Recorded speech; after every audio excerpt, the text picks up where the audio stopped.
नमस्कार दोस्तों, एक बार फिर आपका इंडिया के सबसे बड़े ऑनलाइन प्लेटफॉर्म अनअकैडमी पर हार्दिक स्वागत और अभिनंदन। आज हम आधुनिक भारत के इतिहास में एक बहुत ही महत्वपूर्ण टॉपिक पढ़ने के लिए जा रहे हैं, जिसका शीर्षक है ब्रिटिश भारत में शिक्षा का विकास। ब्रिटिश भारत में शिक्षा का विकास। और ध्यान रखना, शिक्षा वह हथियार है जिसके माध्यम से रेगिस्तान को भी हरा किया जा सकता है, जिसके माध्यम से असभ्य समाज को सभ्य बनाया जा सकता है। और बड़े बड़े महापुरुषों ने कहा है कि अगर आपको इल्म, शोहरत और दौलत में से किसी एक का चुनाव करना हो तो आपको इल्म का, शिक्षा का चुनाव करना चाहिए, क्योंकि जहां इल्म होगी वहां पर शोहरत और दौलत अपने आप आपके पीछे पीछे होगी। इसलिए आज हम एक बहुत महत्वपूर्ण टॉपिक पढ़ने जा रहे हैं जिसका नाम है ब्रिटिश भारत में शिक्षा का विकास। और चूंकि ब्रिटिश भारत में अंग्रेजों का भारत में शासन जो है वो शुरू होता है 1757 से, इसलिए ये 1757 से लेकर 1947 तक होगा। यहां पर सबसे पहले मैं जब शिक्षा बताऊंगा तो सबसे पहले ये बताना चाहूंगा कि ब्रिटिश जो भारत में आए और जब उनका राजनीतिक जीवन शुरू हुआ, इंडिया के अंदर राजनीतिक शासन की शुरुआत हुई, तो उस समय उनका भारत में शिक्षा का, तो आप स्क्रीनशॉट लेने के बाद आप देखिए कि जो 3 फेज है जिसको मैंने नाम दिया, पहला जो है वणिकवाद, दूसरा जो है मुक्त व्यापारिक पूंजीवाद और तीसरा जो है वित्तीय पूंजीवाद। आप इन तीनों फेज को देखिए। तीनों फेज को देखने के बाद पता लगेगा, ये मैंने बहुत पहले एक वीडियो डाला था, लगभग 1 महीने पहले, उसमें पूरा डिटेल आपको मिल जाएगा कि क्या था। लेकिन ध्यान रखना, 1757 से 1813 तक जो था, जहां पर ब्रिटिश ईस्ट इंडिया कंपनी का शासन है, उस शासन काल के दौरान ब्रिटिश ने भारतीय समाज में कोई विशेष छेड़छाड़ नहीं की, क्योंकि बिना समाज में सुधार किए उन्हें सब कुछ मिल रहा था जो उन्हें चाहिए था। इसलिए यहां पर सामाजिक सुधार के प्रयास जो है बहुत कम है या न के बराबर है। लेकिन 1813 से 1860 के बीच में आप देखेंगे तो वहां पर शिक्षा के क्षेत्र में बहुत सारे रिफॉर्म्स किए गए। क्यों? क्योंकि इस समय 1813 से 1860 के मध्य अंग्रेज भारत को एक एकीकृत बाजार में बदलना चाहते थे, और उस एकीकृत बाजार को बनाने के लिए, इंटीग्रेट मार्केट को बनाने के लिए भारतीयों को अंग्रेजों जैसा बनाना जरूरी था।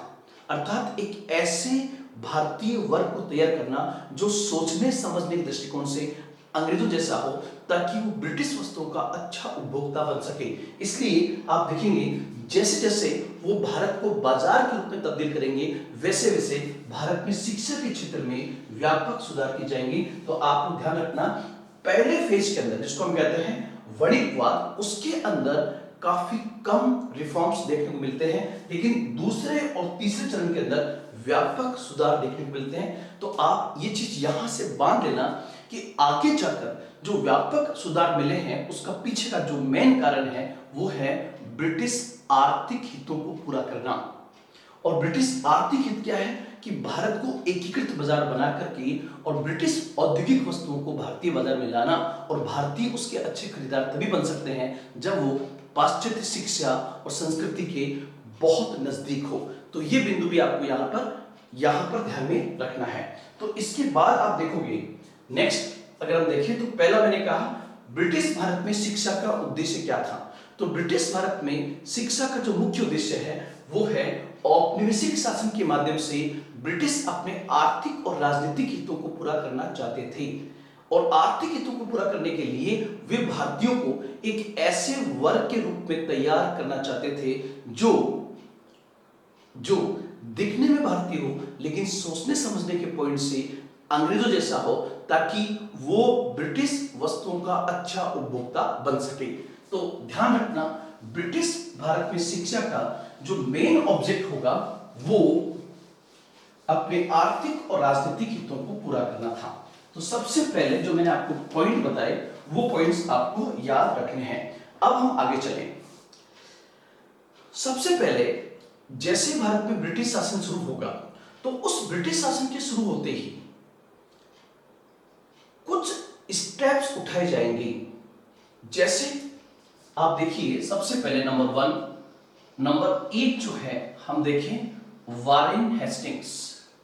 मैंने आपको मॉडल हिस्ट्री बहुत अच्छे से पढ़ने का प्रयास किया है, और वारेन हेस्टिंग्स जो था, जो भारत का बंगाल का अंतिम गवर्नर था। कौन? वारेन हेस्टिंग्स, बंगाल का अंतिम गवर्नर और बंगाल का प्रथम गवर्नर जनरल, दोनों ही था। ये मैंने आपको पहले समझा दिया है। इस वारेन हेस्टिंग्स ने, जब ये गवर्नर जनरल था, जब ये बंगाल का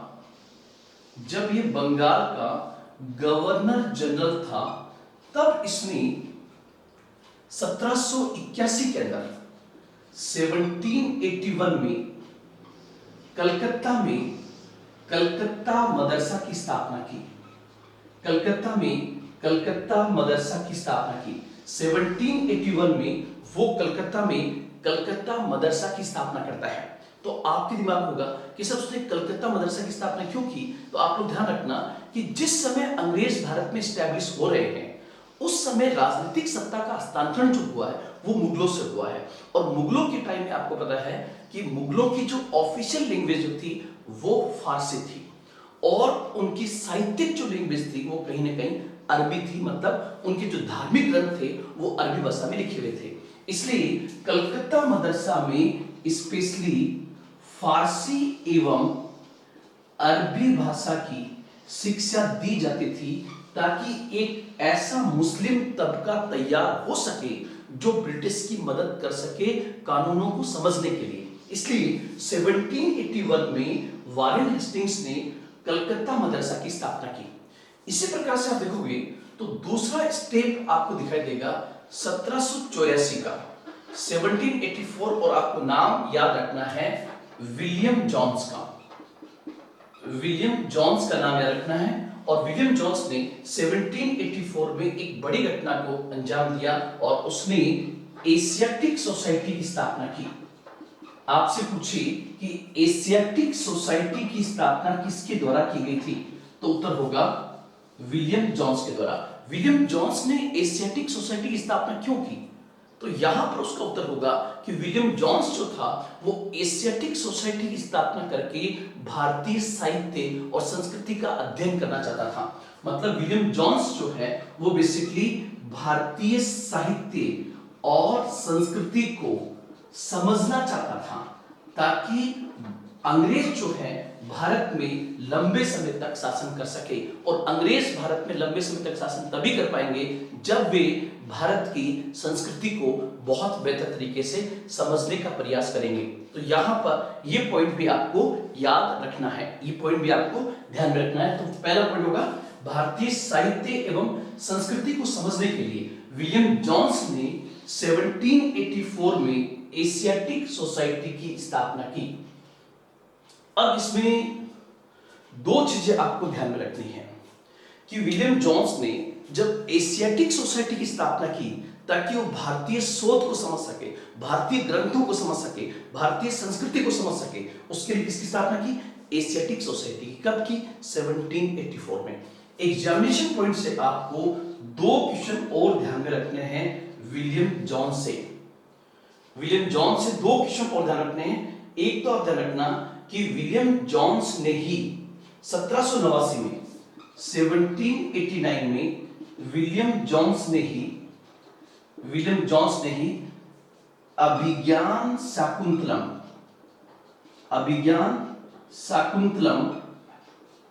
का अंग्रेजी अनुवाद किया था। और कब किया? तो 1789 के अंदर। 1789 में विलियम जोन्स ने ही अभिज्ञान शाकुंतलम का अंग्रेजी अनुवाद किया। और आपको पता है भारत का शेक्सपियर किसे कहा जाता है? कालिदास को। कालिदास की पुस्तक का नाम था अभिज्ञान शाकुंतलम। उस अभिज्ञान शाकुंतलम का अंग्रेजी अनुवाद किसने किया? उत्तर होगा विलियम जोन्स। वो क्यों करना चाह रहा है? ताकि भारतीय साहित्य और संस्कृति को वो समझ सके। और भारतीय साहित्य और संस्कृति को अगर समझ लिया तो अंग्रेज भारत में लंबे समय तक शासन कर सकेंगे। इसी प्रकार से 1792 में गीत गोविंद एक बहुत अच्छी पुस्तक है गीत गोविंद, जो जयदेव की है, उसका भी अंग्रेजी अनुवाद किया गया। गीत गोविंद की जयदेव की जो बुक है उसका भी अंग्रेजी अनुवाद जो है किया गया। ये पॉइंट आपको ध्यान में रखने हैं। 1784 एशियाटिक सोसाइटी, और एशियाटिक सोसाइटी की स्थापना विलियम जोन्स के द्वारा की गई थी, ताकि भारतीय संस्कृति को बहुत बेहतर तरीके से समझा जा सके। तो ये पॉइंट्स आपको ध्यान रखना है। सबसे पहले पहला प्रयास जो किया गया है वो पहला प्रयास है वारेन हेस्टिंग्स के द्वारा, जो उस समय बंगाल का गवर्नर जनरल था। 1781 में कलकत्ता मदरसा की स्थापना करना शिक्षा के क्षेत्र में उठाया गया पहला कदम। इसी प्रकार 1784 में विलियम जोन्स ने भी भारतीय साहित्य और संस्कृति को समझने के लिए एशियाटिक सोसाइटी की स्थापना की, और उसी एशियाटिक सोसाइटी की स्थापना का मुख्य उद्देश्य भारतीय साहित्य और संस्कृति को समझना था, और उसी ने अभिज्ञान शाकुंतलम और गीत गोविंद जैसी पुस्तकों का अंग्रेजी भाषा में अनुवाद किया।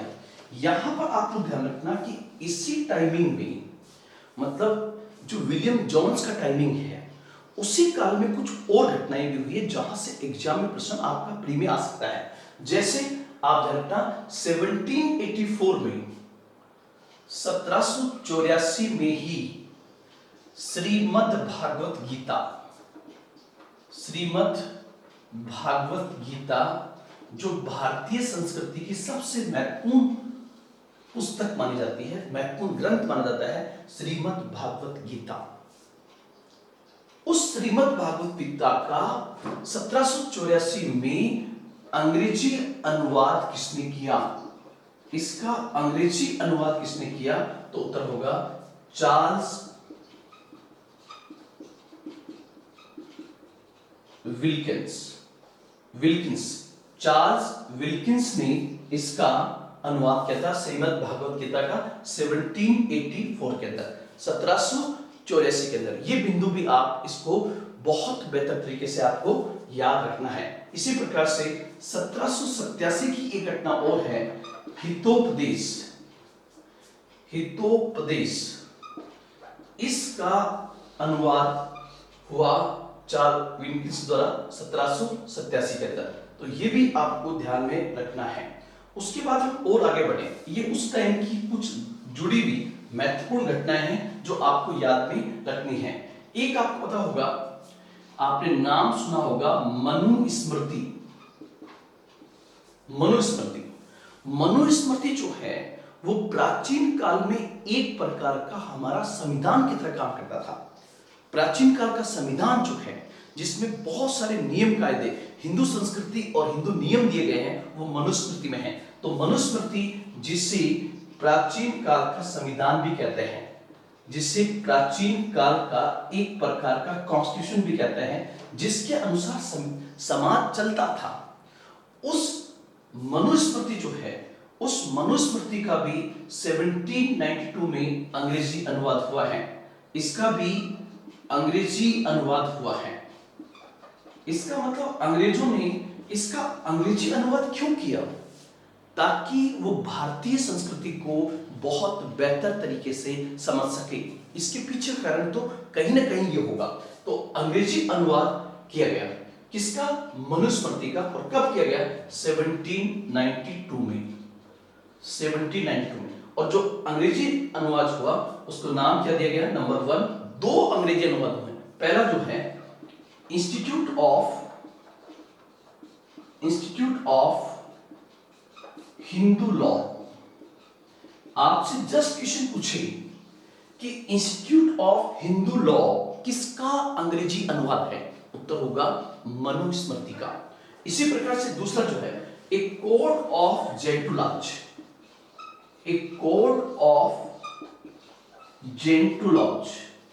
ए कोड ऑफ जेंटुलॉज भी किसका अनुवाद है? मनुस्मृति का या मनु नियमों का अनुवाद है। ये भी कहीं न कहीं अंग्रेजों ने भारतीय संस्कृति को समझने के लिए किया गया प्रयास। तो ये बिंदु भी आपको यहाँ पर याद रखना है। उसके बाद हम आगे चलें तो सबसे पहले देखना पड़ेगा कि हमारा जो टॉपिक है उस टॉपिक का नाम है ब्रिटिश भारत में शिक्षा का विकास। और ब्रिटिश भारत में शिक्षा का विकास जो हुआ उसमें ऐसा कौन सा व्यक्ति था जिसने पूरी थीम दी। तो आप यहां देखना, भारत में आधुनिक शिक्षा जो है, आधुनिक शिक्षा का, जिसको पाश्चात्य शिक्षा भी कह सकते हैं, उसका जनक किसको कहा जाता है? तो इसका जनक कहते हैं चार्ल्स ग्रांट को। आधुनिक शिक्षा का जनक किस व्यक्ति को कहा जाता है? तो चार्ल्स ग्रांट को। इस चार्ल्स ग्रांट का भारतीय शिक्षा और संस्कृति पर बहुत गहरा प्रभाव देखा गया। तो आपको ध्यान रखना, आधुनिक शिक्षा का जनक जो है वो कहा जाता है चार्ल्स ग्रांट को। और चार्ल्स ग्रांट ने एक पुस्तक लिखी थी, उस पुस्तक का हिंदी में अनुवाद था ग्रेट ब्रिटेन की एशियाई प्रजा की सामाजिक स्थिति, the social situation of the Asiatic public of great Britain. यहां पर एक पुस्तक इसलिए लिखी थी चार्ल्स ग्रांट ने। और चार्ल्स ग्रांट ने, यहां आप देखो बड़ा दुख होगा, उसने क्या कहा कि नैतिक रूप से भारतीय जनता का पतन है, नैतिक रूप से पतित है। मतलब कितनी गलत टिप्पणी उसने हमारे बारे में की। किसने? चार्ल्स ग्रांट ने। उसी चार्ल्स ग्रांट ने कहा कि अगर भारतीयों को शिक्षित करना है तो शिक्षा जो है पाश्चात्य शिक्षा दी जाए और उसका प्रचार प्रसार किया जाए। तो यहां पर आपको ये बिंदु ध्यान रखना है, आधुनिक शिक्षा का जनक किसको कहा जाता है? तो चार्ल्स ग्रांट को। उसके बाद हम आगे बढ़े, और आगे बढ़ने से पहले हम कुछ ऐसी चीजों को देखें जिसका पूरे आधुनिक भारत के इतिहास में शिक्षा के क्षेत्र में व्यापक प्रभाव पड़ा। इसको देखने के लिए अगर सबसे पहले ब्रिटिश ने अगर किसी कानून के माध्यम से भारत में शिक्षा के लिए फंड जारी किया या शिक्षा के लिए कोई बात कही, तो वो था 1813 का चार्टर एक्ट। तो पहला बिंदु जो आपको ध्यान में रखना है वो रखना है 1813 का चार्टर एक्ट। हम इसको समझने से पहले एक क्रमबद्ध तरीके से रूपरेखा को तैयार करते हैं, और उसमें सबसे पहला जो आपका पॉइंट आएगा वो पॉइंट होगा आपका सबसे पहले 1813 का चार्टर एक्ट। 1813 के चार्टर एक्ट के बाद में जो बड़ा मुद्दा आपको देखने को मिलेगा वो था आंग्ल प्राच्य विवाद। इसको हम बहुत बेहतर तरीके से समझने का प्रयास करेंगे कि आंग्ल प्राच्य विवाद क्या था, एंग्लोसिस्ट ओरिएंटलिस्ट कंट्रोवर्सी क्या थी, आंग्ल प्राच्य विवाद क्या था, इसको हम देखेंगे। उसके बाद आंग्ल प्राच्य विवाद के समाधान के लिए एक कमेटी बनाई गई थी जिसका नाम था मैकाले कमेटी। उस मैकाले कमेटी के दो इंपॉर्टेंट पॉइंट्स थे, उसको हमें याद में रखना है। इसके द्वारा ही इस आंग्ल प्राच्य विवाद का समाधान किया गया था। तो ये बिंदु भी हम यहां पर ध्यान रखेंगे। उसके बाद में एक सिद्धांत आएगा 1843 का अधोगामी निस्यंदन का सिद्धांत, जो मेरी क्लास हिंदी मीडियम की है और जो इंग्लिश मीडियम में देख रहे हैं, मैं टर्म्स बोलने का प्रयास कर रहा हूं। अधोगामी निस्यंदन का सिद्धांत, डाउनवर्ड फिल्ट्रेशन थ्योरी, अधोगामी निस्यंदन का सिद्धांत जो लॉर्ड ऑकलैंड के समय आया था, इसको भी हम पूरा देखने का प्रयास करेंगे कि ये क्या था। उसके बाद में इंपॉर्टेंट घटना जो आएगी वो आएगी वुड डिस्पैच। और ध्यान रखना, वुड डिस्पैच को भारतीय शिक्षा का मैग्ना कार्टा कहा जाता है। तो एक आपका आएगा वुड डिस्पैच आएगा 1854 में। तो हम क्रमबद्ध तरीके से, चूंकि शिक्षा का विकास देख रहे हैं, तो शिक्षा के विकास में किन किन पहलुओं की इंपॉर्टेंट भूमिका रही उसको हम थोड़ा थोड़ा देखने का प्रयास करेंगे। अब वुड डिस्पैच के बाद जो बड़ी घटना है वो बड़ी घटना है हंटर कमीशन या हंटर आयोग। और हंटर आयोग जो है ये घटना है 1882 की।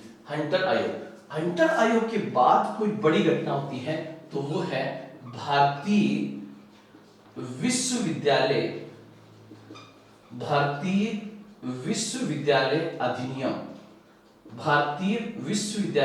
अधिनियम जो 1902 में इसकी रूपरेखा तैयार की गई थी, 1904 में पास हुआ था। भारतीय विश्वविद्यालय अधिनियम, इंडियन यूनिवर्सिटी एक्ट के नाम से आया था लॉर्ड कर्जन के समय के अंदर। तो उसको हम पढ़ेंगे। उसके बाद की बड़ी घटना है सैडलर आयोग। सैडलर आयोग, और सैडलर आयोग जो है वो है 1917, 1917। सैडलर कमीशन जो है वो घटना है 1917, 1917। उसको हम देखने का प्रयास करेंगे। उसके बाद हार्टोग कमेटी, उसके बाद की बड़ी घटना है हार्टोग कमेटी। हार्टोग कमेटी जो है 1929 की है। हार्टोग कमेटी जो है वो 1929 की है। उसके बाद में एक आएगी गांधी जी की वर्धा शिक्षा योजना। वर्धा शिक्षा योजना के नाम से द हरिजन में एक लेख लिखा गया था, उसी को फिर उसके ऊपर डॉक्टर जाकिर हुसैन समिति बनाई गई थी, वर्धा शिक्षा योजना। और वर्धा शिक्षा योजना के बाद में वर्धा शिक्षा योजना, उसके बाद में सार्जेंट योजना।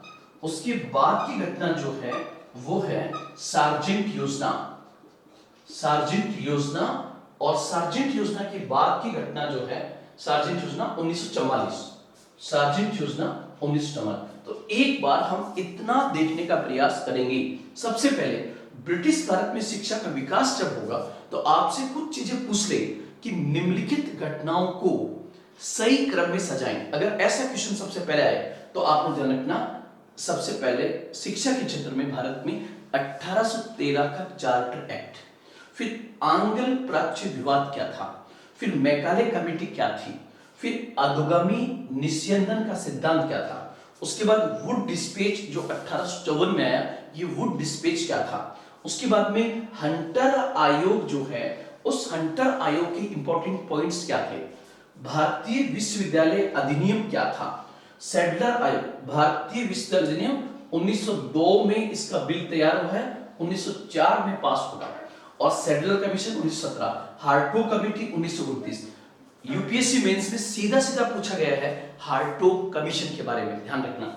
उसके बाद वर्धा शिक्षा योजना, वर्धा शिक्षा योजना, उसके बाद सार्जेंट योजना 1944। तो ये सबसे पहले आपको इस घटनाक्रम को पूरा याद रखना है। जो प्रमुख घटनाएं जो हुई है उसको आपको इस प्रकार से पूरा याद रखना है। तो यहां ये प्रमुख घटनाएं हैं जो हमें याद रखनी है। उसके बाद हम आगे बढ़े,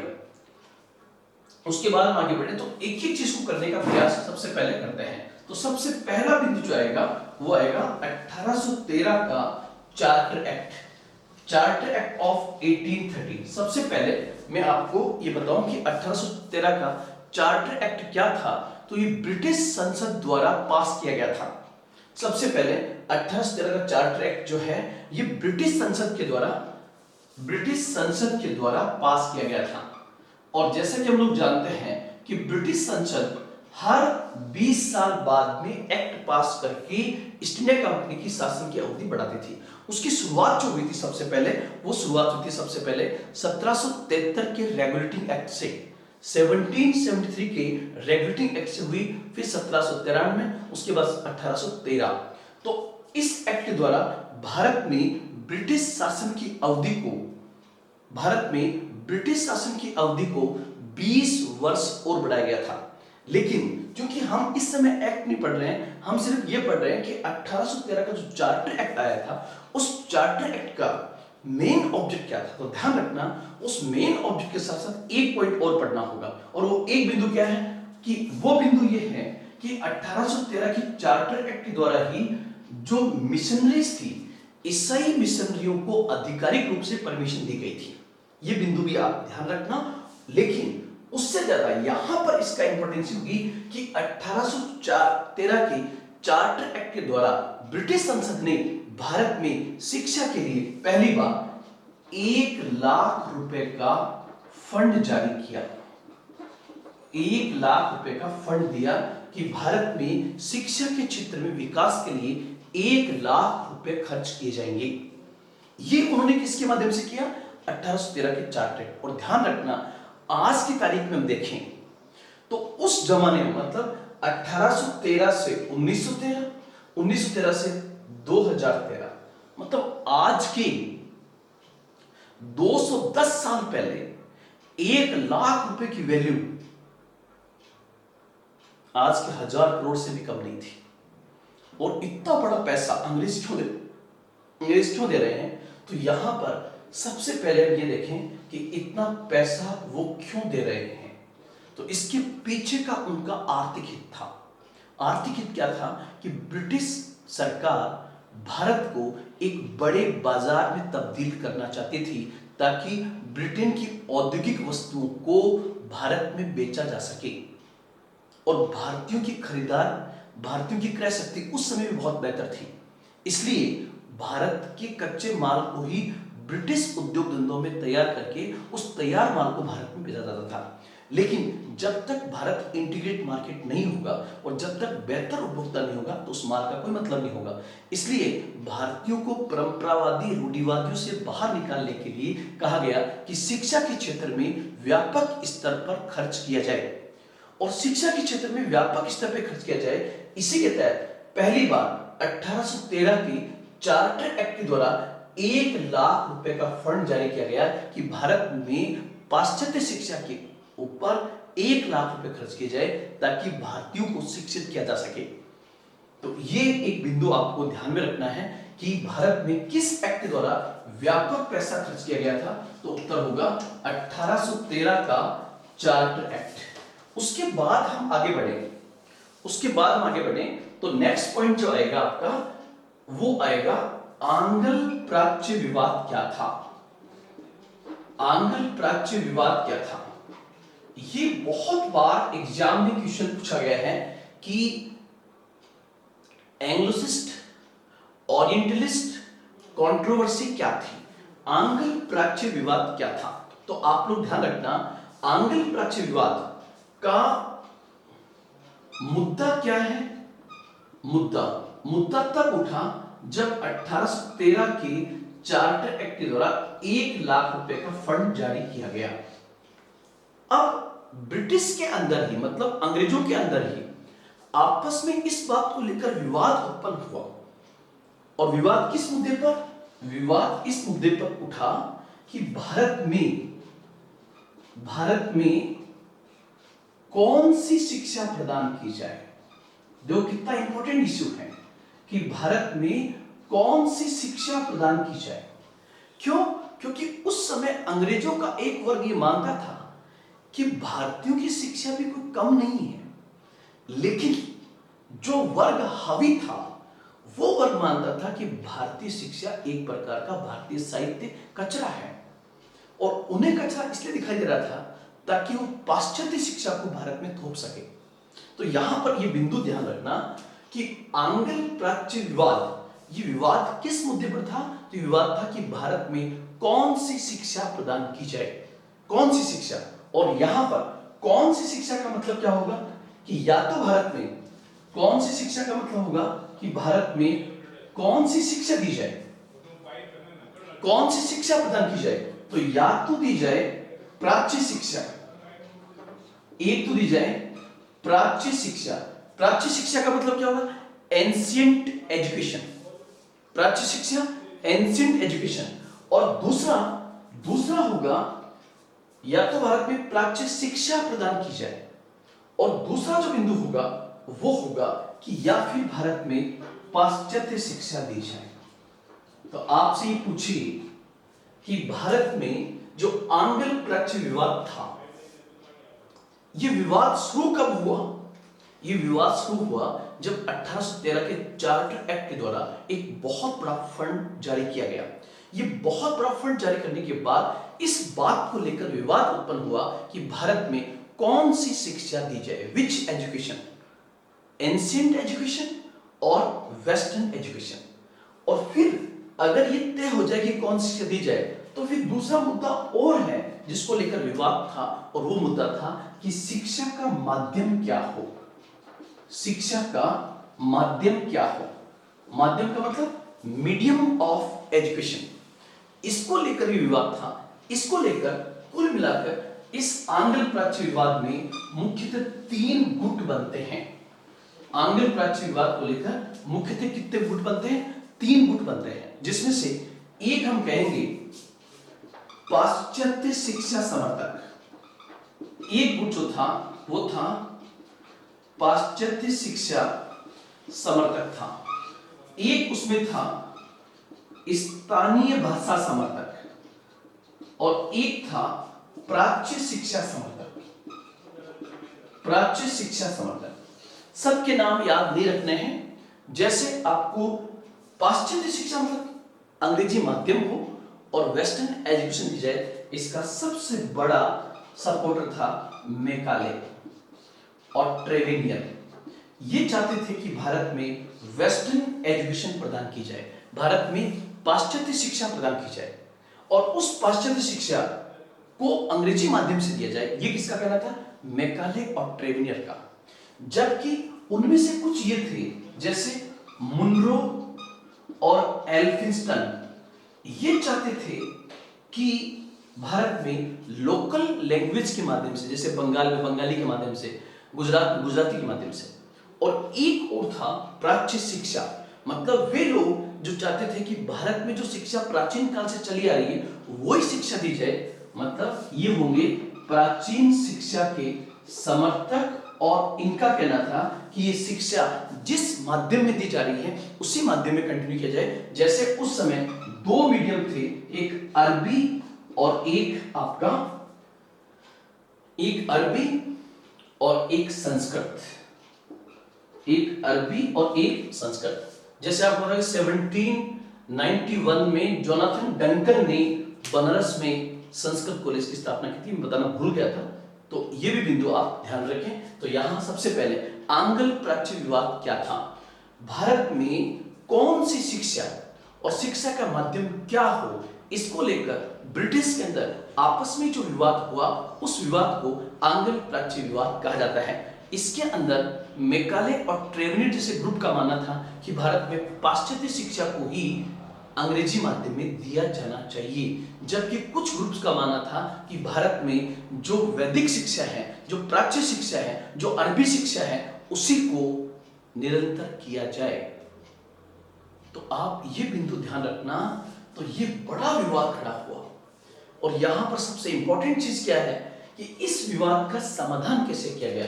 तो ध्यान रखना, इस विवाद का समाधान जो है, इसके लिए उस समय जो गवर्नर जनरल था उसका नाम था विलियम बेंटिक। इसका समाधान किसने किया? तो इसका समाधान विलियम बेंटिक ने किया, जो उस समय भारत का गवर्नर जनरल था। समाधान किसने किया? विलियम बेंटिक ने। और कैसे किया? इसने लॉर्ड मैकाले की अध्यक्षता में मैकाले समिति का गठन किया। इसने किसका गठन किया? मैकाले समिति का, मैकाले कमिटी गठित की। अब जो लॉर्ड मैकाले कमिटी बनी, देखो आप, क्योंकि मैकाले कमिटी के अंदर और भी मेंबर थे, लेकिन जो लॉर्ड मैकाले कमिटी बनी, उस मैकाले कमिटी ने कहा कि भारत में पाश्चात्य शिक्षा को ही अंग्रेजी माध्यम में दिया जाए। तो कुल मिला के जो लास्ट विश्लेषण निकल के आया वो क्या निकल के आया? तो उसमें लॉर्ड मैकाले ने कहा, क्या कहा कि भारत में, मैकाले कमेटी ने कहा कि भारत में पाश्चात्य शिक्षा को ही, पाश्चात्य शिक्षा इंग्लिश मीडियम के लोग ध्यान रखें, वेस्टर्न एजुकेशन, पाश्चात्य शिक्षा को ही किस माध्यम में दिया जाए? तो उत्तर होगा अंग्रेजी माध्यम में दिया जाए। अब यहां पर वो दो बातें और बोलता है, वो दो बातें मैकाले बोलता है, उससे आपको एग्जाम के पॉइंट से याद रखना है। वो जो दो बातें उसने कही उसको आपको एग्जाम के पॉइंट से याद रखना है। और वो दो बातें कौन सी हैं? तो दो बातें हैं। नंबर वन क्या कहा लॉर्ड मैकाले ने? लॉर्ड मैकाले ने कहा कि पूरा अरब, पूरा भारतीय और प्लस अरब साहित्य, उसकी बात सुनिए आप, क्या कहा लॉर्ड मैकाले ने कि पूरे भारतीय, पूरे अरब साहित्य कि जितना साहित्य उसको एक साथ इकट्ठा कर लीजिए और फिर यूरोप की कोई एक लाइब्रेरी की एक रेक में जितनी पुस्तकें हैं उसके बराबर ये पूरा साहित्य नहीं है। क्या बात कही उसने कि अगर पूरा भारतीय और अरब साहित्य को एक जगह इकट्ठा कर लिया जाए तो ये इतना बड़ा भंडार जो है, ये भंडार भी पाश्चात्य शिक्षा पर आधारित यूरोप की किसी एक लाइब्रेरी, किसी एक अलमीरा की एक रेक के बराबर नहीं है। अर्थात लॉर्ड मैकाले ने भारतीय साहित्य और उससे जुड़े हुए ग्रंथों को एक प्रकार से कचरा कहा। इससे आप उसकी संकीर्णता किस हद तक गिरी हुई थी ये आप सोच सकते हो। और दूसरा बात क्या कही उसने, उससे आपको समझ में आ जाएगा कि अंग्रेजों का भारत में शिक्षा का उद्देश्य क्या था।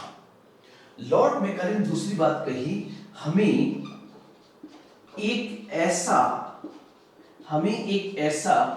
भारतीय वर्ग तैयार करना है, हमें एक ऐसा भारतीय वर्ग तैयार करना है जो दिखने में भारतीय हो, जो दिखने में भारतीय हो, जो दिखने में भारतीय हो, परंतु सोचने समझने की दृष्टि से अंग्रेजों जैसा हो, ताकि वो ब्रिटिश वस्तुओं का अच्छा उपभोक्ता बन सके। ये बात किसने कही? लॉर्ड मैकाले ने। और आपको जानकर शायद हैरानी हो कि तुरंत विलियम बेंटिक जो उस समय गवर्नर जनरल था, उसने मैकाले कमेटी की रिपोर्ट को स्वीकार कर लिया। और जब मैकाले कमेटी की रिपोर्ट को स्वीकार कर लिया गया, तब यहीं से शुरू हो गया कि अब भारत में पाश्चात्य शिक्षा को अंग्रेजी माध्यम से दिया जाएगा, ताकि भारत को एक एकीकृत बाजार के साथ साथ भारत में भारतीयों को पाश्चात्य शिक्षा और संस्कृति पर ढालकर उसे ब्रिटिश वस्तुओं का अच्छा उपभोक्ता बनाया जा सके। और ध्यान रखना, अगर किसी देश को गुलाम बनाना हो तो उसका सबसे बेहतर तरीका है उसके साहित्य और उसकी संस्कृति को नष्ट कर दीजिए। अंग्रेजों ने हमारे साथ बिल्कुल ऐसा ही किया, जिसके कारण हम मानसिक रूप से उनके गुलाम हो गए। तो ये बिंदु आपको यहां पर ध्यान में रखना है। नेक्स्ट हम आगे बढ़े तो उसके बाद आंग्ल प्राच्य विवाद के बाद में एक सिद्धांत और आता है जो आपके लिए इंपॉर्टेंट है। और वो जो सिद्धांत है, वो सिद्धांत आपका है, वो सिद्धांत जो है वो है अधोगामी निस्यंदन का सिद्धांत। अधोगामी निस्यंदन का सिद्धांत, जो हिंदी मीडियम की मेरी क्लास चल रही है, सबसे पहले तो मैं उन लोगों को मुबारकबाद देता हूं कि हम बिल्कुल थ्रू आउटली हिंदी में पढ़ा रहे हैं। लेकिन कुछ बच्चों के मैं कमेंट्स देखता हूं और बड़ा फक्र महसूस होता है कि वो कहता है कि सर हम इंग्लिश मीडियम से हैं लेकिन आपकी क्लास को देख रहे हैं। तो मैं उनको शुभकामनाएं मेरी तरफ से, और मैं प्रयास करूंगा कि आपके लिए इंग्लिश के कम से कम टेक्निकल वर्ड्स में आपके लिए बोल सकूं। तो यहां पर इसका अर्थ होगा downward filtration theory. Downward filtration theory होगा इसका मतलब, इसका अधोगामी निस्यंदन का सिद्धांत। ये लॉर्ड ऑकलैंड के समय इस थ्योरी को लागू किया गया था। ये किसके समय लागू की गई? तो ये थ्योरी लागू की गई है लॉर्ड ऑकलैंड के समय 1843 के आसपास। लॉर्ड ऑकलैंड के समय 1843 की घटना है। अब हम आगे बढ़े तो अधोगामी निस्यंदन का सिद्धांत क्या था? इस सिद्धांत के अनुसार देखो आप, सबसे पहले मैं अगर भारतीय समाज को आपको दिखाऊं तो जो हमारा भारतीय समाज है, जो हमारी इंडियन सोसाइटी है, उस भारतीय समाज की कई लेयर्स हैं जिसको हम 3 लेयर्स में बांट सकते हैं। सबसे पहले सबसे अधिक जो है वो है हमारी सर्वाधिक जनसंख्या जो है वो गरीब वर्ग है, तो वो हो गया निम्न वर्ग। उसके बाद हमारे समाज का एक वर्ग है मध्यम वर्ग, और मध्यम वर्ग में 2 होगी, और उसके बाद ये हो जाएगा आपका तीसरा। तो आप देखिए सबसे ऊपर उच्च वर्ग, और ये उच्च निम्न मध्यम, ध्यान रखना ये कोई जातियां नहीं है, ये बेसिकली गरीब अमीर के आधार पर आकलन है, आर्थिक मुद्दा यहां पर है। और ये है उच्च वर्ग, तो एक होगा उच्च मध्यम वर्ग और एक होगा उच्च, सॉरी, एक होगा निम्न मध्यम वर्ग, निम्न मध्यम वर्ग, और एक हो गया निम्न वर्ग। वापस रिपीट कर रहा हूं, सबसे पहले अपर क्लास और सबसे नीचे लोअर क्लास, उसके बीच में मीडियम क्लास है, लेकिन मीडियम क्लास की दो लेयर्स है। कौन सी? एक अपर मीडियम क्लास और एक लोअर मीडियम क्लास। अब अंग्रेजों ने क्या कहा कि भारत की जनसंख्या बहुत ज्यादा है, ब्रिटिश शिक्षा नीति में यह बहुत मुश्किल काम है कि एक साथ सभी को शिक्षित किया जाए। इसलिए उन्होंने टास्क लिया कि सबसे पहले भारत में उच्च वर्ग, इसमें भारत में सबसे पहले उच्च वर्ग एवं उच्च मध्यम वर्ग, अपर मीडियम क्लास, उच्च मध्यम वर्ग को शिक्षित किया जाए। भारत में सबसे पहले उच्च वर्ग और उच्च मध्यम वर्ग, अपर क्लास और अपर मीडियम क्लास को, अपर मीडियम क्लास को शिक्षित किया जाए, ताकि शिक्षा छन छन कर, ताकि शिक्षा छन छन कर नीचे तक जाए। और कहां तक जाए? निम्न वर्ग तक जाए। मतलब वापस रिपीट कर रहा हूं, अधोगामी निस्यंदन का सिद्धांत, डाउनवर्ड फिल्ट्रेशन थ्योरी जो है 1843 के आसपास लॉर्ड ऑकलैंड के समय ब्रिटिश शिक्षा नीति का एक भाग था जो भारत में लागू की गई। इस शिक्षा नीति का उद्देश्य था कि भारत में सबसे पहले उच्च वर्ग एवं उच्च मध्यम वर्ग को शिक्षित किया जाए, और फिर इन दोनों वर्गों की ये जिम्मेदारी होगी कि वो शिक्षा को निचले स्तर तक लेके जाए, अर्थात निम्न मध्यम वर्ग और निम्न वर्ग तक लोगों को शिक्षित वो करे, ताकि वो भी शिक्षा के प्रति जागरूक हो और वो इसमें सहभागिता निभा सके। इस सिद्धांत को कहते हैं अधोगामी निस्यंदन का सिद्धांत, जो किसके समय लागू किया गया था? लॉर्ड ऑकलैंड के समय लागू किया गया था। तो ये बिंदु आपको यहां पर ध्यान में रखना है। उसके बाद हम आगे बढ़ते हैं, और ध्यान रखना, जैसे जैसे हम आगे बढ़ रहे हैं वैसे वैसे दो घटनाएं ध्यान रखना पृष्ठभूमि के हिसाब से। क्या? कि जैसे जैसे आगे बढ़ेंगे वैसे वैसे, एक तो जब वारेन हेस्टिंग्स था, जिस समय वारेन हेस्टिंग्स कलकत्ता मदरसा की स्थापना कर रहा है, उस समय ईस्ट इंडिया कंपनी के पास केवल बंगाल है। मतलब उनकी पॉलिटिकल शुरुआत कहां से हुई है? बंगाल से हुई है। तो मैं ये कहना चाह रहा हूं कि जैसे जैसे वक्त आगे बढ़ेगा वैसे वैसे अंग्रेजों का भारत में शासन का विस्तार होता जाएगा। जब शासन का विस्तार होता जाएगा तो शिक्षा नीति भी ब्रॉड होती जाएगी, पहला पॉइंट। और दूसरा, जैसे जैसे भारत में ईस्ट इंडिया कंपनी का साम्राज्य बढ़ेगा वैसे वैसे ब्रिटिश संसद का ईस्ट इंडिया कंपनी पर नियंत्रण बढ़ता जाएगा, और ब्रिटिश संसद ईस्ट इंडिया कंपनी को कहेगी कि आप ऐसे काम कीजिए ताकि ब्रिटिश सरकार को और ब्रिटिश प्रजा को लाभ हो सके। तो ये बिंदु ध्यान रखेंगे। इसलिए अब जैसे जैसे घटनाएं आगे बढ़ रही है, ब्रिटिश संसद का इन्वॉल्वमेंट बढ़ता जाएगा। अब यहां पर शिक्षा नीति के विकास में एक कमीशन जो इंडिया में आया उसका बहुत बड़ा योगदान माना जाता है, और वो था वुड डिस्पैच।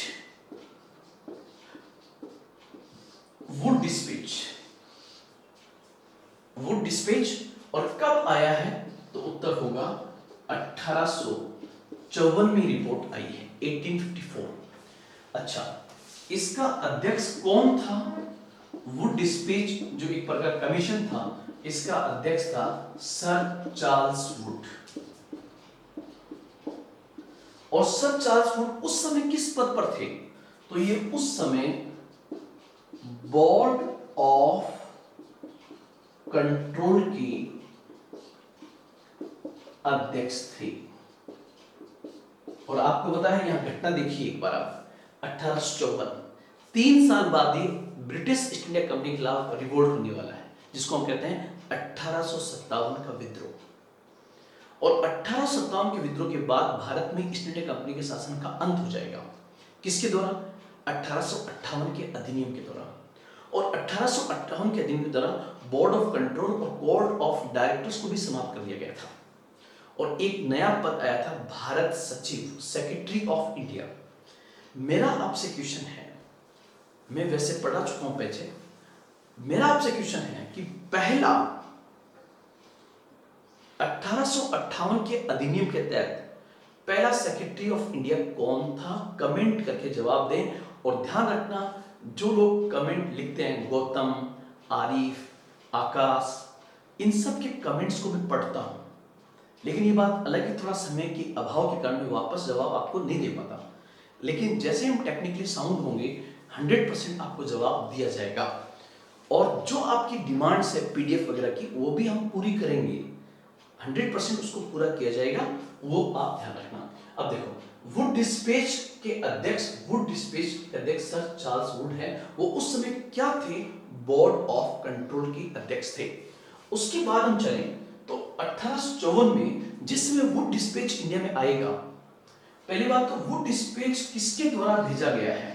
तो ये होगा ब्रिटिश सरकार के द्वारा। जो ब्रिटेन के अंदर ब्रिटिश सरकार थी, उसके द्वारा इसको भेजा गया है, ब्रिटिश सरकार के द्वारा इसको भेजा गया है। तो पहला पॉइंट होगा आपका वुड डिस्पैच वाला ये बिंदु। फिर हम आगे बढ़े, अध्यक्ष कौन था? Sir Charles Wood. कब आया? 1854 में। जिस समय आया सर चार्ल्स वुड किस पद पर थे? बोर्ड ऑफ कंट्रोल के अध्यक्ष थे, बोर्ड ऑफ कंट्रोल के ये अध्यक्ष थे। फिर आएगा कि सर आपसे क्वेश्चन ये पूछे कि भारत में शिक्षा का मैग्ना कार्टा किसे कहते हैं? भारतीय शिक्षा का मैग्ना कार्टा किसे कहा जाता है? भारतीय शिक्षा का Magna carta, the Magna carta of Indian education. तो ध्यान रखना, मैग्ना कार्टा का मतलब होता है एक बहुत बड़ा अधिकार पत्र, या अगर किसी भी क्षेत्र में बहुत बड़ी तरक्की हुई हो, जैसे हम कहते हैं कि 73वां संविधान संशोधन अधिनियम स्थानीय स्वशासन के क्षेत्र में मैग्ना कार्टा माना जाता है, ऐसे बोलेंगे। तो ऐसे मैग्ना कार्टा का मतलब एक बहुत बड़ा अधिकार पत्र। तो यहां पर सबसे पहले वुड डिस्पैच को क्या कहा जाता है? भारतीय शिक्षा का मैग्ना कार्टा। जिस समय ये आ रहा है उस समय भारत का गवर्नर जनरल कौन था? उस समय गवर्नर जनरल कौन था? अगर आपसे ये पूछे तो उत्तर होगा उस समय था लॉर्ड डलहौसी। Lord Dalhousie. ध्यान रखना, बहुत सारे बिंदु तो केवल इन 5 जगहों से पूछा गया है। जैसे भारतीय शिक्षा का मैग्ना कार्टा किसे कहते हैं? ए वुड डिस्पैच, बी सैडलर आयोग, सी हार्टो कमेटी, डी वर्धा योजना। उत्तर होगा वुड डिस्पैच को। वुड डिस्पैच के समय भारत का गवर्नर जनरल कौन था? तो उत्तर होगा उस समय भारत का गवर्नर जनरल था लॉर्ड डलहौजी, क्योंकि डलहौजी कार्यकाल है 1848 से 56। उसके बाद में लॉर्ड कैनिंग आएगा जिसके समय विद्रोह होगा। अब वुड डिस्पैच ने क्या कहा? ध्यान रखना, वुड डिस्पैच में टोटल आर्टिकल कितने थे? तो टोटल 100 पॉइंट्स थे इसमें। हम कहेंगे 100 आर्टिकल्स इसमें थे। 100 आर्टिकल्स का मतलब ये बहुत बड़ी रिपोर्ट थी। और शायद आपको जानकर हैरानी हो कि आज भी हमारी जो इंडियन एजुकेशन है उसके बहुत सारे, हमारी भारतीय शिक्षा नीति जो है उसके बहुत सारे बिंदु जो है आज ये किस कमीशन के हैं? तो उत्तर होगा आपका वुड डिस्पैच के। अब वुड डिस्पैच के इंपॉर्टेंट पॉइंट्स क्या थे? तो वो इंपॉर्टेंट पॉइंट्स को हम देखने का प्रयास यहां पर करते हैं, जिसमें पहला जो था, पहला ये था कि पहला बिंदु उसने लिखा कि वुड डिस्पैच के माध्यम से ये बताना चाहते हैं कि भारत में ब्रिटिश शिक्षा नीति का उद्देश्य क्या है। सबसे पहले तो यहां पर उसने क्लियर किया कि वुड डिस्पैच के माध्यम से हम ये बताना चाहते हैं ब्रिटिश शिक्षा नीति का उद्देश्य। मतलब उसका जो पहला पॉइंट था, वो पहला पॉइंट क्या था कि वुड डिस्पैच ने ब्रिटिश शिक्षा नीति का उद्देश्य बताया। और उद्देश्य क्या बताया? इसका उद्देश्य होगा कि भारत में पाश्चात्य शिक्षा पाश्चात्य शिक्षा एवं संस्कृति का प्रसार किया जाए। पाश्चात्य शिक्षा एवं संस्कृति का प्रसार किया जाए, ये पहला ऑब्जेक्ट होगा। पाश्चात्य शिक्षा एवं संस्कृति का प्रसार किया जाए, तो ये बिंदु यहां पर होगा। उसके बाद में अगर हम देखें पहला पॉइंट, वुड स्पेस का पहला बिंदु क्या था? उसका पहला पॉइंट था कि भारत में ब्रिटिश शिक्षा नीति का मुख्य उद्देश्य पाश्चात्य शिक्षा और संस्कृति का प्रसार करना है और इसे अंग्रेजी माध्यम में दिया जाना चाहिए, पहला। दूसरा उन्होंने ये कहा, कि जो प्राथमिक शिक्षा है, जिसको हम कहते हैं प्राइमरी एजुकेशन, जिसको हम प्राथमिक शिक्षा कहते हैं, प्राइमरी एजुकेशन जो है प्राथमिक शिक्षा, इन्होंने कहा कि प्राथमिक शिक्षा जो है, प्राथमिक शिक्षा वो दी तो जाए पाश्चात्य शिक्षा, लेकिन उस पाश्चात्य शिक्षा का जो माध्यम है, पाश्चात्य शिक्षा का जो माध्यम है, वो माध्यम वर्नाकुलर होना चाहिए। मतलब क्या होगा? इसका मतलब होगा कि प्राथमिक शिक्षा स्थानीय भाषा में दी जाए। इसका मतलब फिर मैं बता देता हूं कि पहली से लेकर तो 5वीं तक की क्लास होती है, उसको प्राइमरी एजुकेशन कहते हैं, और उस प्राइमरी एजुकेशन में दी तो जाए वेस्टर्न एजुकेशन, लेकिन उसको किस माध्यम में दिया जाए? तो उत्तर किया गया कि उसी लैंग्वेज में दिया जाए जिस लैंग्वेज को उस क्षेत्र के बच्चे बोलते हैं। जैसे गुजरात है तो गुजराती, बंगाल है तो बंगाली, बिहार झारखंड है तो संताली, पंजाब है तो पंजाबी, सिंध है तो सिंध भाषा, मद्रास है तो तमिल भाषा, केरल है तो मलयालम भाषा, और अगर उत्तर भारत का कोई क्षेत्र है तो हिंदी भाषा में। ये देखिए आप, ये भी इंपॉर्टेंट पॉइंट आपको पता होगा, लंबे समय तक हमारी शिक्षा नीति इसी पर काम करती रही। फिर तीसरा पॉइंट जो इन्होंने कहा, वो तीसरा पॉइंट इन्होंने कहा कि जो माध्यमिक शिक्षा है, माध्यमिक शिक्षा जो है, माध्यमिक शिक्षा, उस माध्यमिक शिक्षा के लिए उन्होंने कहा कि माध्यमिक शिक्षा में स्थानीय भाषा और प्लस अंग्रेजी दोनों को वहां पर दिया जाए, इसलिए इसको कहते हैं एंग्लो वर्नाकुलर हाई स्कूल की स्थापना की जाए। मतलब इसी के तहत आएगा एंग्लो वर्नाकुलर हाई स्कूल की स्थापना की जाए। ये होगा आपका माध्यमिक शिक्षा में। तो वापस मैं एक बार रिपीट कर रहा हूं, फिर हमें इसको मैं एक बार बोर्ड को साफ करूंगा। तो पॉइंट्स देखते हैं। सबसे पहले वुड डिस्पेच, भारत में शिक्षा का मैग्ना कार्टा किसे कहते हैं? वुड डिस्पेच को। ये कब आया? 1854 में। उस समय गवर्नर जनरल कौन था? Lord Dalhousie. Sir Charles Wood उस समय किस पद पर था? बोर्ड ऑफ कंट्रोल का अध्यक्ष था। इस डिस्पेच में कितने आर्टिकल्स थे? तो 100 आर्टिकल्स इसमें दिए हुए थे। पहला पॉइंट, इसमें वुड डिस्पेच ने यह कहा कि भारत में ब्रिटिश शिक्षा नीति का उद्देश्य पाश्चात्य शिक्षा और संस्कृति का प्रसार करना है, इसलिए पाश्चात्य शिक्षा को अंग्रेजी माध्यम में दिया जाए। लेकिन दूसरा पॉइंट उन्होंने इंपॉर्टेंट कहा और कहा कि भारत में प्राथमिक शिक्षा, मतलब प्राथमिक शिक्षा और प्राइमरी स्कूल जो है, वहां पर किस भाषा का प्रयोग किया जाए? तो उन्होंने कहा वर्नाकुलर, मतलब स्थानीय भाषा के माध्यम से शिक्षा प्रदान की जाए प्राइमरी स्कूल्स के अंदर, प्राथमिक शिक्षा को। और फिर माध्यमिक शिक्षा जो है उसमें एंग्लो वर्नाकुलर हाई स्कूल की स्थापना की जाए, जहां पर स्थानीय भाषा के साथ साथ किसका प्रयोग शुरू कर दिया जाए? इंग्लिश का। तो आपको पता होगा ये भारत की एक पीढ़ी जो वर्तमान में पढ़ा रही है, इन्होंने इंग्लिश कहां से स्टार्ट की है? 6th क्लास से।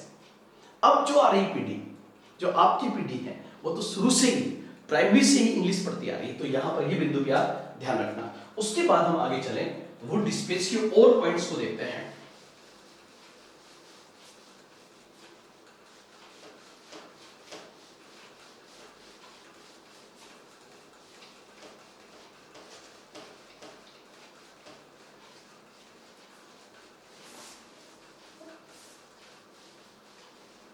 वुड डिस्पेच के 3 पॉइंट आपको मैंने बताए हैं। चौथा पॉइंट वुड डिस्पेच ने यह भी कहा, वुड डिस्पेच ने यह भी कहा कि उच्च शिक्षा जो है, इन्होंने कहा कि उच्च शिक्षा मतलब हायर एजुकेशन, उच्च शिक्षा किस माध्यम में दी जाए, तो उत्तर होगा अंग्रेजी माध्यम में दी जाए। जैसे एमबीबीएस करना, डॉक्टर बनना है, तो पूरी एजुकेशन किस में होगी, इंग्लिश में। आज आपको पता है आज भी एमबीबीएस पूरा इंग्लिश में होता है, जिसमें हिंदी मीडियम के बच्चों को बहुत दिक्कत आती है। तो वो आधार कहां से तैयार हुआ है, वुड डिस्पेच से। पांचवा बिंदु जो है वो इन्होंने कहा कि भारत में तकनीकी शिक्षा को बढ़ावा दिया जाए, तकनीकी शिक्षा को बढ़ावा दिया जाए। किसको, टेक्निकल एजुकेशन को, भारत में तकनीकी शिक्षा को भी बढ़ावा दिया जाए, ये बिंदु भी इसमें आएगा। 6 पॉइंट जो है, छठा पॉइंट जो है वो आपका आएगा कि प्राइवेट स्कूल को प्रोत्साहित किया जाए, प्राइवेट स्कूल्स को एप्रिशिएट किया जाए। मतलब इन्होंने कहा कि सरकारी स्कूलों के माध्यम से सब भारतीयों को शिक्षित करना बहुत मुश्किल है, इसलिए निजी शिक्षा को प्रोत्साहित किया जाए, निजी स्कूलों को प्रोत्साहित किया जाए, उनको फंडिंग जारी की जाए ताकि वे भी अपना योगदान दे सके। तो ये प्राइवेट स्कूल को प्रोत्साहित किया जाए। इसके अलावा एक बड़ा अच्छा पॉइंट उन्होंने कहा कि महिला शिक्षा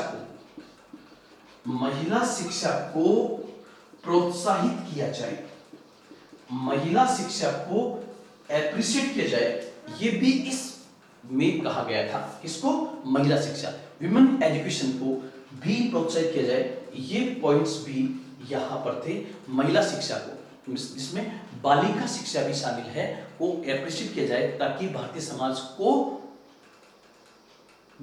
को पाश्चात्य दृष्टिकोण से आधुनिक बनाया जा सके। तो ये बिंदु आपको ध्यान में रखने हैं। एक इन्होंने कहा कि स्कूल्स तब बेहतर होगी जब स्कूल में पढ़ाने वाले टीचर्स बेहतर होंगे, और टीचर्स तब बेहतर होंगे जब टीचर्स को प्रॉपर उसकी ट्रेनिंग मिलेगी। तो यहां पर एक इंपॉर्टेंट पॉइंट और था, 8वां, और वो था कि टीचर ट्रेनिंग इंस्टीट्यूट की स्थापना की जाए, टीचर ट्रेनिंग इंस्टीट्यूट की स्थापना की जाए। तो आज जैसे हम देखते हैं बीएड, एमएड, जिसमें टीचर्स को ट्रेनिंग दी जाती है, उसका आधार कौन सा डिस्पेच माना जाता है, तो उत्तर होगा आपका वुड डिस्पेच। आधार कौन सा होगा, वुड डिस्पेच।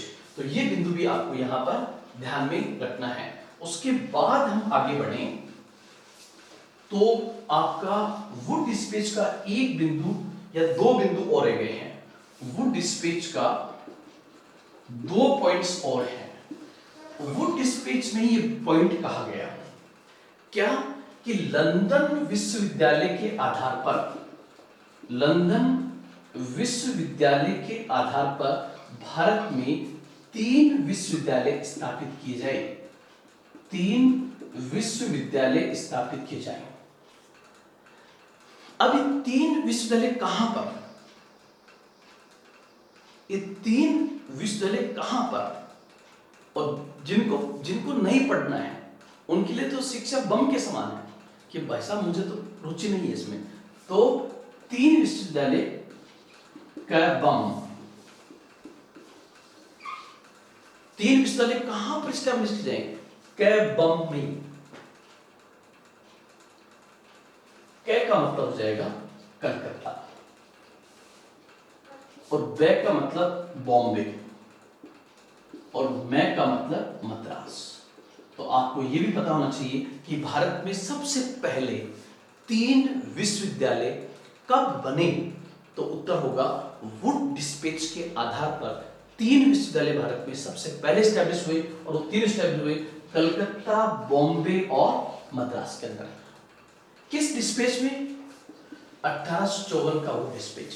कब बने, 1857 के अंदर, 1857 के अंदर ये तीनों विश्वविद्यालय स्टैब्लिश होते हैं। और इन तीनों विश्वविद्यालय की जो बिल्डिंग बनाई गई, जो शिक्षा थी, जो शिक्षा नीति थी, वो पूरा आधार कौन सा विश्वविद्यालय था, तो उत्तर होगा लंदन विश्वविद्यालय के आधार पर। एक बिंदु लास्ट और ध्यान रखोगे कि जो मैंने 8 पॉइंट आपको बता दिए हैं, 9वां पॉइंट इसमें यह कहा गया कि एक निदेशक के अधीन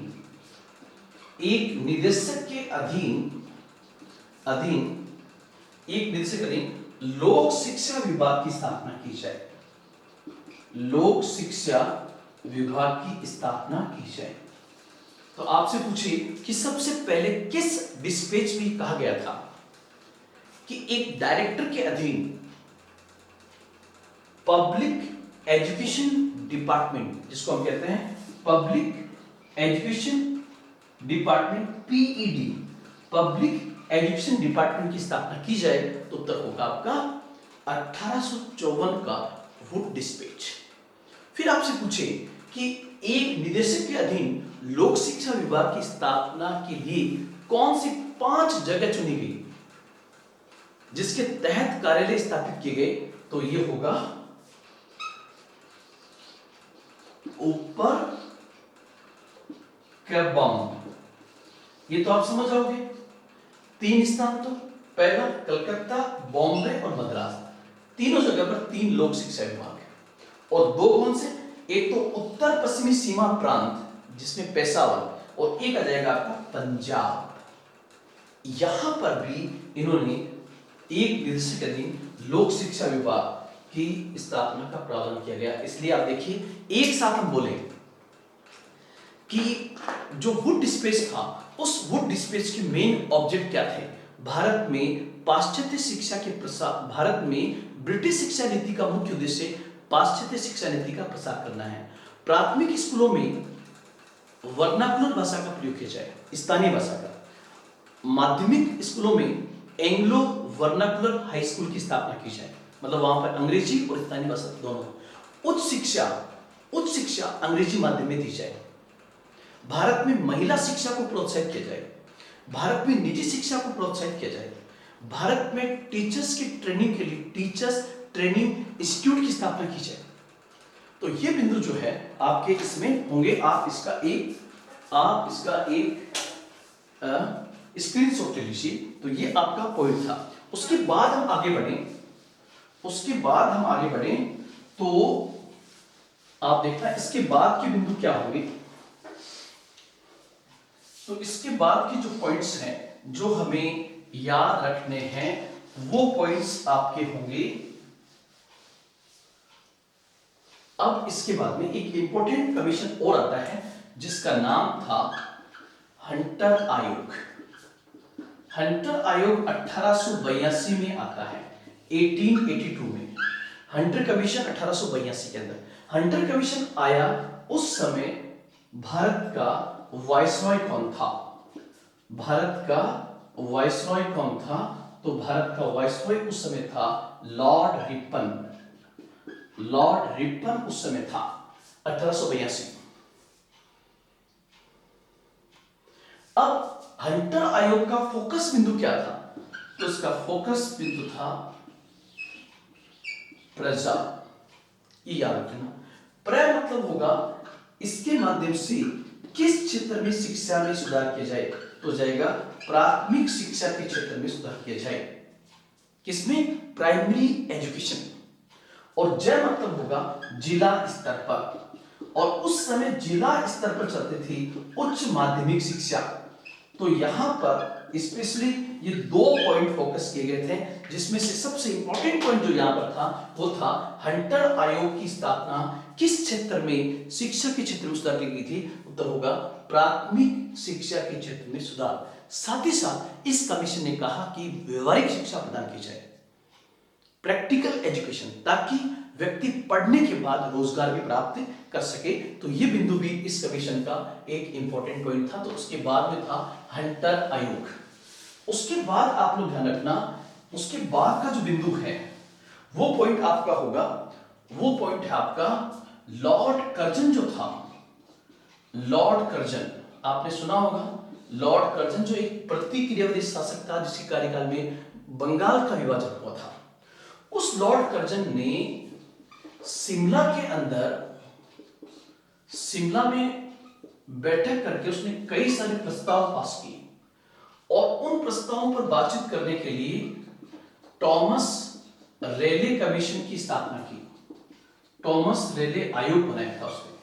वो टॉमस रेले आयोग की रिपोर्ट के आधार पर एक अधिनियम बना जिसे कहते हैं भारतीय विश्वविद्यालय, भारतीय विश्वविद्यालय अधिनियम। आप लोग ध्यान रखना, मैंने ये अधिनियम कब आया ये शुरुआत में बताया है, अब आपकी है कि आप बताइए ये अधिनियम कब आया। टाइमिंग पता है आपको, लॉर्ड कर्जन का। और इसके माध्यम से क्या किया गया था कि विश्वविद्यालय की क्षेत्रीय सीमाओं का निर्धारण किया जाए, शोध विषय जो होते हैं उसको और कैसे बेहतर किया जाए, जो विश्वविद्यालय के अंदर जो सीनेट बनती है उसमें कितने मेंबर्स होने चाहिए, इन सब पर किया गया था।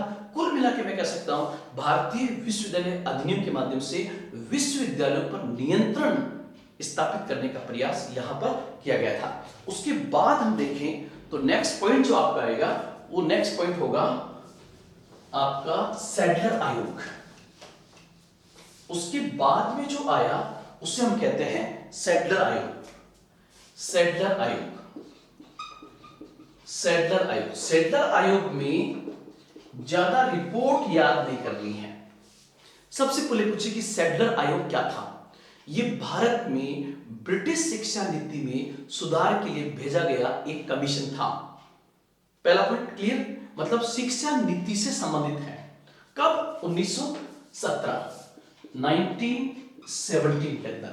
फिर आपसे क्वेश्चन पूछा जाएगा कि जो सैडलर कमीशन था उस सैडलर कमीशन का अध्यक्ष कौन था? तो होगा सैडलर। और क्या उसमें कोई भारतीय सदस्य था क्या? तो यहां पर अन्य भारतीय सदस्य, तो यहां पर ध्यान रखना उसमें दो भारतीय थे। एक था आशुतोष मुखर्जी, आशुतोष मुखर्जी एवं डॉक्टर बर्नी। ये पॉइंट याद रखना सैडलर कमीशन के अंदर। सैडलर कमीशन क्या था? भारत में शिक्षा नीति में सुधार के लिए एक कमीशन 1917 में भेजा गया जिसका नाम था सैडलर कमीशन। इस सैडलर कमीशन का चेयरमैन सैडलर था और दो अन्य भारतीय थे, डॉक्टर आशुतोष मुखर्जी और डॉक्टर बर्नी थे। इन्होंने सैडलर कमीशन में किस पे बल दिया? इन्होंने कहा कि विश्वविद्यालय शिक्षा पर ज्यादा फोकस किया जा रहा है, विश्वविद्यालय शिक्षा को फोकस किया जाना चाहिए। किसने कहा? सैडलर कमीशन ने। लेकिन उससे ज्यादा इंपॉर्टेंट है कि भारत में स्कूली शिक्षा को बेहतर बनाया जाए, क्योंकि स्कूली शिक्षा बेहतर होगी तो ही उसकी विश्वविद्यालय में पकड़ अच्छी होगी, अन्यथा वो पोस्ट ग्रेजुएट में और ग्रेजुएशन के अंदर उसकी इतनी अच्छी पकड़ नहीं हो पाएगी क्योंकि उसकी स्कूली शिक्षा कमजोर है। इसलिए स्कूली शिक्षा पर बल दिया जाए ताकि विश्वविद्यालय में वो बेहतर कर सके, नंबर एक। नंबर दो, स्नातक शिक्षा 3 साल की हो, जैसे आज होती है फर्स्ट ईयर, सेकेंड ईयर और थर्ड ईयर, वो। और इसने ये भी कहा कि कलकत्ता विश्वविद्यालय में महिला शिक्षा के लिए, कलकत्ता विश्वविद्यालय में महिला शिक्षा के लिए अलग डिपार्टमेंट भी बनाया जाए। ये किसने कहा? सैडलर कमीशन ने। उसके बाद हम फिर आगे बढ़े तो नेक्स्ट कमीशन जो इंडिया में आया वो था हार्टोग कमेटी। नेक्स्ट जो आया वो थी हार्टोग समिति। हार्टोग समिति जो है 1929 में आई थी। ये भी भारत में ब्रिटिश शिक्षा नीति संबंधित है और इसका मेन उद्देश्य था भारत में प्राथमिक शिक्षा को गुणवत्तापूर्ण बनाया जाए। भारत में प्राथमिक शिक्षा को गुणवत्तापूर्ण बनाया जाए। और दूसरा इन्होंने कहा कि किस प्रकार ग्रामीण क्षेत्रों में शिक्षा को बेहतर बनाया जा सकता है। ग्रामीण क्षेत्रों में शिक्षा को किस प्रकार से बेहतर बनाया जा सकता है, ये किस कमीशन ने कहा? तो उत्तर होगा हार्टोग कमेटी 1929। उसके बाद में आप लोग ध्यान रखना, उसके बाद में एक बिंदु आएगा आपका, वो होगा वर्धा शिक्षा योजना। वर्धा शिक्षा योजना, कुछ जगह पर यहां पर धा भी आता है, वर्धा, मतलब ये शब्द ऐसे भी आता है कई जगह पे, वर्धा शिक्षा योजना। वर्धा शिक्षा योजना क्या थी? तो बेसिकली गांधी जी ने अपने समाचार पत्र द हरिजन के अंदर एक लेख छपा था जो बेसिकली शिक्षा नीति से संबंधित था। और गांधी जी ने अपने उस लेख में कहा, गांधी जी ने अपने द हरिजन में छपे लेख के माध्यम से गांधी ने अपनी शिक्षा नीति को वहां पर भेजा है। मतलब गांधी जी तो कोई अधिकारी तो नहीं है, लेकिन राष्ट्रीय आंदोलन की बहुत बड़ी भूमिका है। और अब भारतीयों की सरकार प्रांतों में बनना शुरू हो गई थी, तो उन्होंने कहा कि किस प्रकार से शिक्षा में भारत में बदलाव किया जा सकता है। इसके लिए उन्होंने वर्धा शिक्षा के नाम से एक योजना प्रस्तुत की। अब जो योजना प्रस्तुत की उसमें गांधी ने कहा कि एक तो स्कूली शिक्षा को व्यवहारिक बनाया जाए, साथ ही साथ स्कूली शिक्षा के अंदर उन्होंने कहा कि कुछ समय के लिए वहां पर एक पीरियड या 2 पीरियड ऐसे हो ताकि बच्चे जो है स्कूली टाइमिंग में ही हस्त निर्मित वस्तुएं तैयार कर सके। हस्त निर्मित हैंड प्रोडक्टेड आइटम्स, हाथ से बना हुआ सामान। और इसका फायदा ये होगा कि हस्त निर्मित वस्तुएं बना करके और फिर बाद में इन्हीं वस्तुओं को बेचा जा सकेगा, ताकि उससे जो आमदनी हो वो शिक्षकों को दी जा सके और शिक्षा का स्तंभ मजबूत हो सके। ये बहुत अच्छी बात कही। और दूसरा इन्होंने कहा कि निःशुल्क और अनिवार्य शिक्षा प्रदान की जाए। निःशुल्क एवं अनिवार्य शिक्षा प्रदान की जाए। निःशुल्क एवं अनिवार्य शिक्षा, आपको पता है अब तो वर्ष 2009 में मनमोहन सिंह सरकार ने यूपी 2 के अंदर पूरा अधिनियम ही बना दिया है। निःशुल्क free and compulsory education act बन गया। अब तो हमारा एक प्रकार से मौलिक अधिकार हो गया है। उस समय गांधी ने कहा था कि निःशुल्क एवं अनिवार्य शिक्षा दी जानी चाहिए। और गांधी ने इसलिए एज कही थी 7 से 14 वर्ष, कि इस एज ग्रुप को निःशुल्क और अनिवार्य शिक्षा मिलनी चाहिए, ताकि भारत का बेस जो है उसको मजबूत किया जा सके। और एक उन्होंने कहा कि 7 साल तक मातृभाषा में शिक्षा दी जाए। अब आप लोग ध्यान रखना कि इस वर्धा शिक्षा योजना पर डॉक्टर जाकिर हुसैन समिति बनाई गई थी, लेकिन चूंकि हमारी आजादी का टाइमिंग चल रहा था, उस दौरान पेश की गई, बाद की सरकारों ने इसको लागू किया था। उसके बाद में एक योजना और आती है जिसको हम कहते हैं सार्जेंट योजना। एक योजना और आई जिसको हम कहते हैं सार्जेंट योजना। सार्जेंट योजना और कब आई? 1944 के अंदर। ये बेसिकली सार्जेंट योजना जो थी, इसमें कहा गया कि प्राथमिक और माध्यमिक स्कूलों में और किस प्रकार से सुधार किए जाए। तो इसमें एक तो ये था, इस योजना में कहा कि 6 से 11 वर्ष तक के जो बच्चे हैं उनको निःशुल्क और अनिवार्य शिक्षा प्रदान की जाए। निःशुल्क और अनिवार्य शिक्षा प्रदान की जाए। साथ ही साथ इन्होंने कहा कि बेहतर शिक्षा के लिए बेहतर शिक्षकों का होना जरूरी है। और बेहतर शिक्षक तब बन सकते हैं जब उनकी बेहतरीन ट्रेनिंग भी हो, उस पर भी बल दिया जाए। आपको पता है कि जिस समय कमीशन आया उसके बिंदु को ज्यादा इंप्लीमेंट नहीं किया जा सका, क्योंकि 1942 का भारत छोड़ो आंदोलन उसमें चल रहा था, जिसको हम अब पढ़ने जाएंगे। तो ध्यान रखना, अभी हमने 1935 का अधिनियम और 1937 के चुनाव तक पढ़े। अब हमारे आजादी के 10 साल हैं। आजादी के उन 10 सालों के लास्ट टाइमिंग को पढ़ने से पहले मैं अब कोशिश कर रहा हूं कि जितने भी टॉपिक ऐसे जो आपके आधुनिक भारत के इतिहास में पीछे छूट गए हैं, उनको एक साथ हम 1937 तक लेके आएंगे। जैसे कल मैंने जो टॉपिक पढ़ा है, भारत में सांप्रदायिकता का विकास, भारत में सांप्रदायिकता का विकास कैसे हुआ, उसको हमने समझा।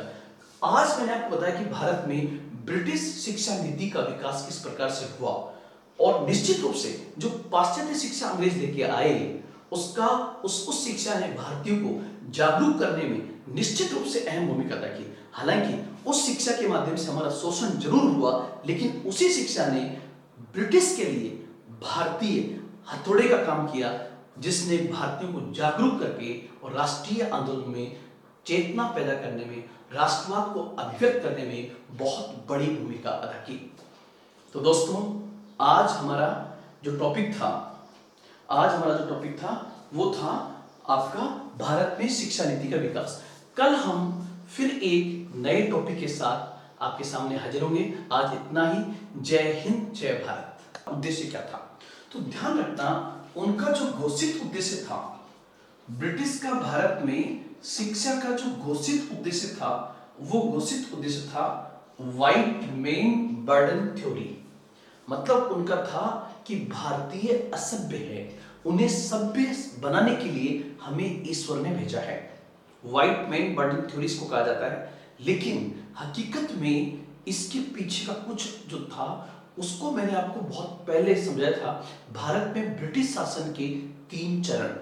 तो यहां पर आप ध्यान रखना, वो 3 चरण जो है वो वास्तविक उद्देश्य होगा।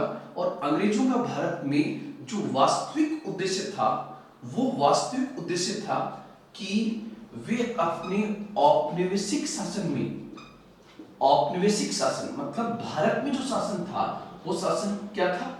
औपनिवेशिक शासन।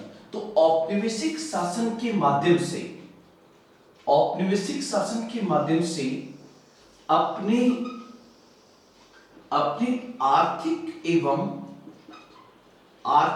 एवं राजनीतिक हितों की पूर्ति करना।